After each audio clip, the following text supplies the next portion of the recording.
ഇറാനെ വരുതിയിൽ നിർത്താൻ വീണ്ടും ഓലപ്പാമ്പുമായി വന്നിരിക്കുകയാണ് പാശ്ചാത്യ രാജ്യങ്ങളുടെ സ്വാധീനമുള്ള അന്താരാഷ്ട്ര ആണവോർജ ഏജൻസി. IAEA ഇറാനെതിരെ വീണ്ടും പ്രമേയം പാസാക്കി.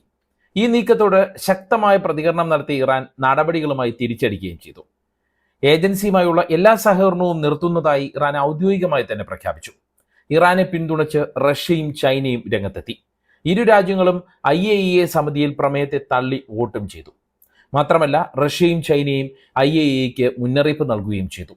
മാന്യതയും ബഹുമാനവും നൽകിയാൽ അമേരിക്കയുമായി ആണവ ചർച്ചകൾ പുനരാരംഭിക്കാൻ തയ്യാറാണെന്ന് ഇറാൻ വിദേശകാര്യമന്ത്രി അബ്ബാസ് അരാക്ചി പറഞ്ഞതിന് പിന്നാലെയാണ് IAEA, അതായത് അന്താരാഷ്ട്ര ആണവോർജ ഏജൻസി, പ്രമേയവുമായി രംഗത്ത് വന്നത്. ഇത് ദുരൂഹതയുണ്ടാക്കുന്ന സംഭവ വികാസവുമാണ്.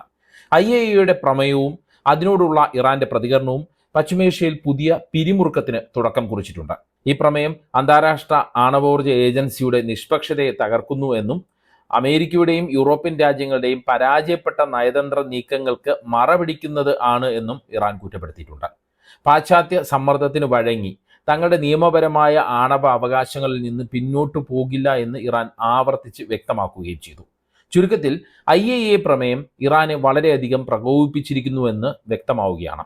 പ്രമേയത്തിനെതിരെ വാക്കുകൾ കൊണ്ട് പ്രതികരിച്ചതിന് പിന്നാലെ ശക്തമായ നടപടികളിലേക്ക് ഇറാൻ കടന്നതും ഇതിനെ തന്നെയാണ് സൂചിപ്പിക്കുന്നത്.